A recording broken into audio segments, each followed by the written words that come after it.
नमस्कार मित्रांनो, जनतेचा आसूड या यूट्यूब चॅनलमध्ये आपल्या सर्वांचं स्वागत आहे.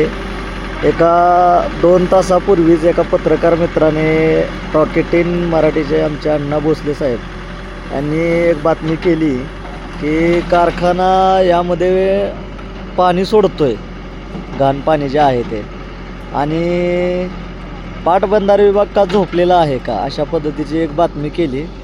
आणि लगेचच पाटबंधारे विभागाची या ठिकाणी कारवाई सुरू झालेली आपल्याला दिसते. परंतु ही कारवाई तात्पुरत्या स्वरूपाची होऊ नये. आणि आता अजून एक विशेष माझ्या लक्षात अजून एक गोष्ट इथं आणून दिली की शेतकऱ्याची पाईप आहे आणि कारखान्याची पाईप विशेष करून पुढे आहे, आणि हे अधिकारी वर्ग आहेत, हे पाटकरी आहेत. आता जे समोर तुम्ही दिसताय ना, बघताय ना, हे पाटकरी आहेत. आणि अजून मला एका शेतकऱ्यांनी इथं सांगितलं की बाबा पुढं कारखान्याची पाईप आहे. मला असं विशेष वाटलं की हे कारखान्याची पाईप इथं यांनी लगेच काढायला सुरुवात केली, परंतु अशी कुठलीही गोष्ट नाही आहे. तुमच्या माहितीसाठी सांगतो, मला थोडंसं विशेष वाटलं या गोष्टीचं की कारखान्याची पाईप पुढं आहे आणि ती फोडली गेली नाही. शेतकऱ्याची पाईप या ठिकाणी लगेच फोडली गेलेली आहे. आपण बघतो या ठिकाणी JCB या ठिकाणी कारवाई करताना बघतोय आपण. परंतु असंच जरा थोडंसं पुढं जाऊन तुम्हाला दाखवतो की कारखान्याची पाईप पण या ठिकाणी आहे, परंतु ती माती टाकून मुजवण्यात आली आहे, पण फोडलेली नाही आहे. त्याही पद्धतीची इजा या ठिकाणी केली गेलेली नाही, परंतु शेतकऱ्यांच्या पाईपी उकरण्याचं काम पाटबंधारे विभागाच्या माध्यमातून या ठिकाणी चालू आहे. आणि विशेष करून यामधून एक गोष्ट सांगावीशी वाटते की कॅनलचं पाणी सध्या पूर्णपणे आटलेलं आहे आणि पाटबंधारे विभाग आता जागा झाला आहे, परंतु जागा होऊन सुद्धा पाटबंधारे विभाग फक्त आणि फक्त शेतकऱ्यांवरती कारवाई करतोय. तर या अधिकाऱ्यांना नेमकं पाठबळ कुणाचं, कारखान्याच्या पायपा ह्या का म्हणून फोडल्या जात नाहीत आणि शेतकऱ्यांच्याच पायपा, अगदी आता कॅनलमधून पाणी कुणीही उचलणार नाही याची खात्री त्यांना आहे, परंतु आम्ही काय कारवाई करतोय हे, आणि विशेष करून हे अधिकारी स्वतःची आयडेंटिटी टाकून JCB घेऊन आलेत आणि त्याचे व्हिडिओ काढतायत. आणि जो व्हिडिओ सकाळपासून व्हायरल झालाय त्याच्यावरती कोणतीही कारवाई झालेली नाही.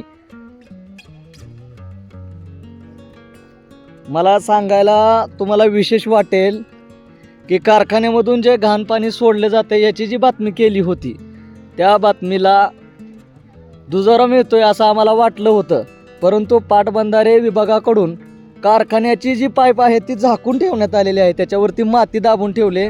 आपण बघताय या ठिकाणी, मी आपणास दाखवेन आमच्या प्रेक्षकांना की त्याच्यावरती पाईपवरती माती टाकून ठेवले त्यांनी, जे दिसत होती पाईप.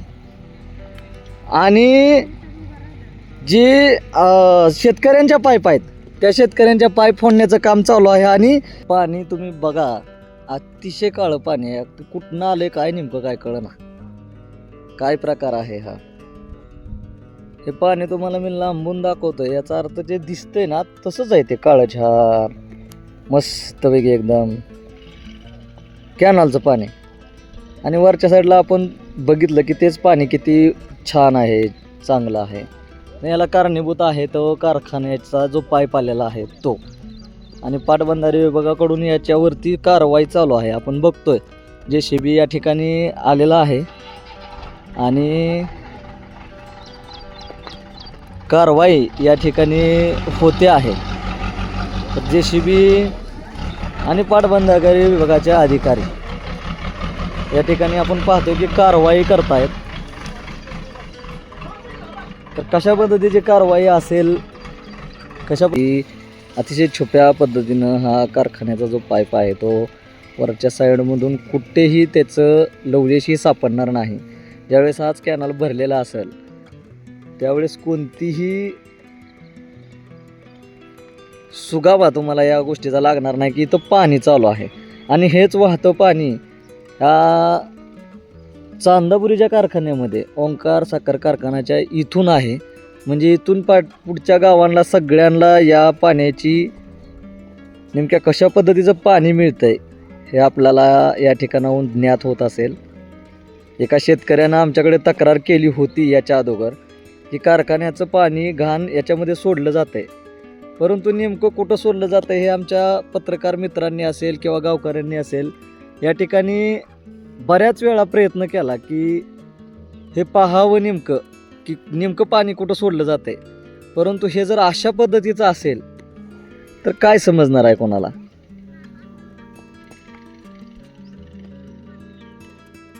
हे करण्याला ह्या कारखान्यावरती कोणतीही कारवाई होईल नाही होईल हा पुढचा विषय आहे. परंतु खरंच अगदी शेतकऱ्याची एक पाईप असेल, त्याच्या शेतीसाठी तो जर पाणी नेत असेल तर त्याच्यावरती विभाग कारवाई करतो, पाटबंधारे विभाग. परंतु पाटबंधारे विभागाला आता ही गोष्ट सगळ्या पत्रकारांनी असेल किंवा गावकऱ्यांनी असेल ही लक्षात आणून दिल्यानंतर पाटबंधारे विभाग या गोष्टीवरती कारवाई करेल का, 100% बघण्यासारखी गोष्ट आहे. JCB जवळच उभा आहे आणि अगदी मी तुम्हाला इथं थांबून दाखवतो, आपलं लाईव्ह चालू आहे की खरंच याच्यावरती कारवाई होते का, तुम्हाला चांगल्या पद्धतीचं दिसेल. आणि इथून खाली जे आपण पाहतोय त्या पाण्याची जी स्तर आहे, पाण्याची जी क्वालिटी आहे ती कशा पद्धतीची आहे हे पण तुम्हाला दाखवतो. जरा थोडंसं मला खालीच उतरावं लागेल.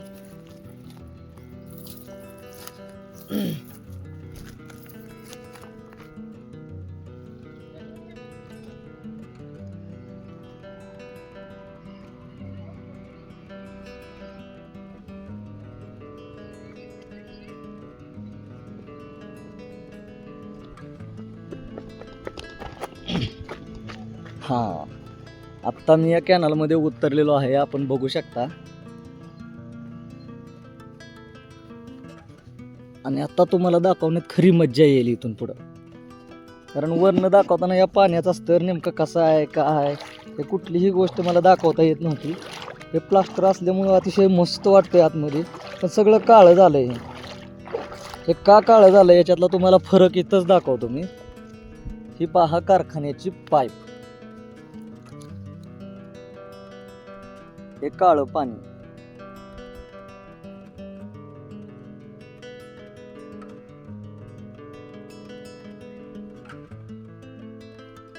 आणि ही अशा पद्धतीची पाईप पूर्ण वरच्या साईडनं पूर्णपणे अशी पॅक करून घेतलेली आहे.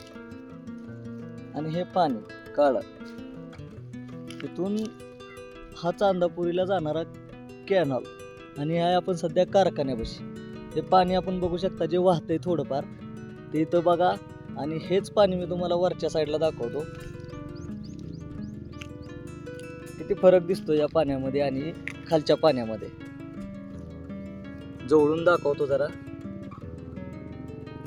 हेच पाणी आणि याच ठिकाणी हे पाणी.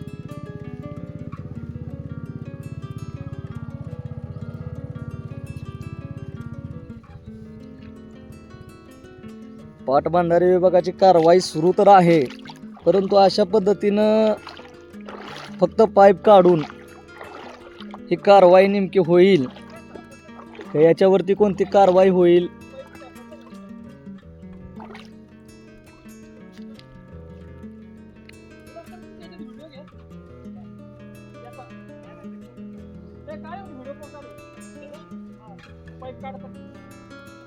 हो साहेब, हो साहेब, आता फक्त तुम्ही पाईप काढणार का, कारखान्यावर काय कारवाई होईल का आता ह्या गोष्टीच लगेच? नोटीसनं काय फरक पडतो साहेब? कारण कारवाई झाली पाहिजे, कारण हे पाणी आम्ही वापरतोय साहेब, यावर काहीतरी झालं पाहिजे ऍक्शन. कारण काय होईल माहित आहे का, आधीच आपल्या पाण्यासाठी जे येतं त्याच्यावरती पाणी वापरणे योग्य नाही, अशा पद्धतीचं कॅन्सर होतं, अशा पद्धतीच्या गोष्टी आहेत. आणि हे जर पाणी जर अशाच पद्धतीनं अगदी काहीच नसताना जर चालू असेल तर इथून पुढं जगणं मुश्किल होऊन जाईल साहेब. 100% तुम्ही पाईप उपसा, परंतु इथून पुढं अशा पद्धतीची पाईप लावू नये यासाठी तुम्ही कडक कारवाई करणं गरजेचं आहे साहेब.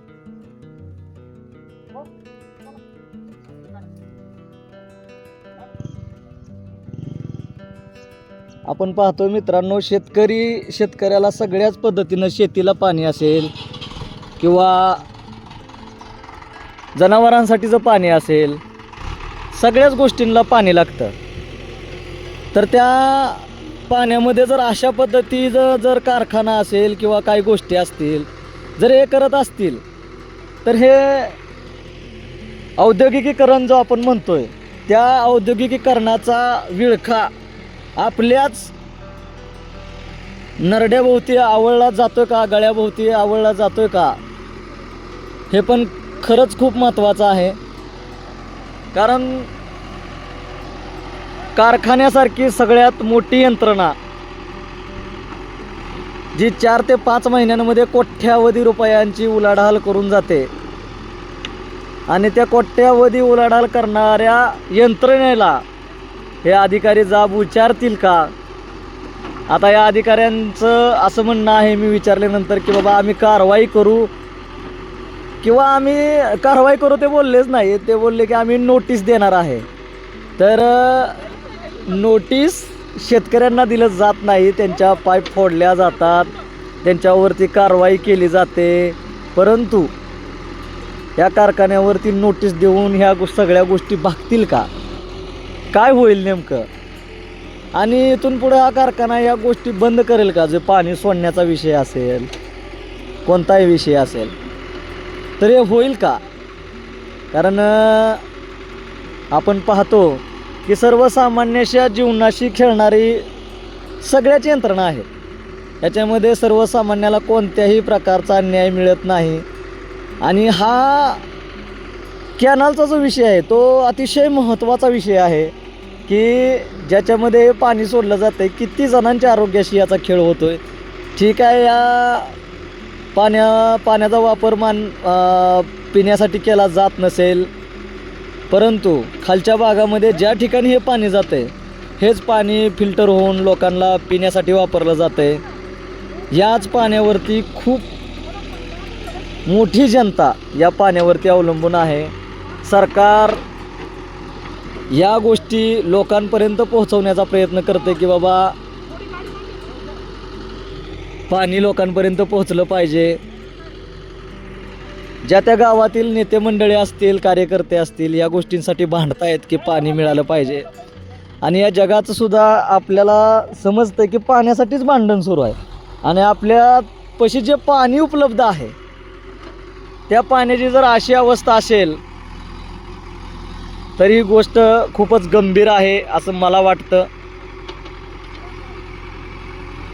पाईप फोडण्याची कारवाई या ठिकाणी आपण पाहतोय. पाईप फोडायला सुरुवात केली म्हणजे पाटबंधारे विभागाचे हे अधिकारी आहेत आणि JCB घेऊन हे कारखाना आवारामध्ये आपण बघताय, मी दाखवण्याचा प्रयत्न करतो, आपल्याला दाखवण्याचा प्रयत्न करतोय. कारखान्याच्या आवारामध्ये पाईप फोडायचं काम चालू आहे. नमस्कार, जनतेचा असू या यूट्यूब चॅनलमध्ये आपल्या सर्वांचं स्वागत आहे. सध्या मी आहे नीरा उजवा कालवा या ठिकाणी. त्या कालव्यावरती मी उभा आहे. आपण पाहू शकता की माझ्या पाठीमागं नीरा उजवा कालवा वाहतो आणि आमच्या हाती आलेल्या बातमीनुसार या ठिकाणी कारखान्याचं पाणी सोडलं जातंय अशा पद्धतीची एक बातमी आली आणि आम्ही खरंच ते वाहते का ते पाहण्यासाठी आम्ही स्पॉटला व्हिजिट देण्यासाठी आलो. तर या ठिकाणी आल्यानंतर अतिशय जो प्रकार आहे तो अतिशय निंदनीय आहे आणि ही खूप गंभीर बाब आहे की या ठिकाणी जे पाणी आहे हे दुर्गंधीयुक्त, स्थानिकांच्या म्हणण्यानुसार हे पाणी जवळील कारखान्यातून सोडले जात आहे, जो की ओंकार साखर कारखाना इथं आहे. आणि हेच पाणी शेती, जनावरे आणि नागरिकांच्या आरोग्यावर मोठा परिणाम करू शकतो हे यामधून मला सांगायचं आहे. मला यामधून पाटबंधारे विभागाला एकच प्रश्न विचारायचा आहे की कालव्यात सांडपाणी सोडण्यास परवानगी आहे का? जर असेल किंवा सोडलं असेल तर तपासणी कधी होणार? आणि जर नुकसान होत असेल शेतकऱ्यांचं तर याची चौकशी, याची तपासणी कधी होणार आणि जबाबदार कोण? कारखाना व्यवस्थापनाला मला प्रश्न विचारायचे आहेत. ETP पाणी शुद्धीकरण प्रकल्प सुरू आहे का? पाण्याची टेस्ट रिपोर्ट आहे का? आणि पाणी कालव्यात का सोडलं? याची प्रश्नाची उत्तरं आपल्याला नक्कीच मिळतील ही अपेक्षा करूया. धन्यवाद.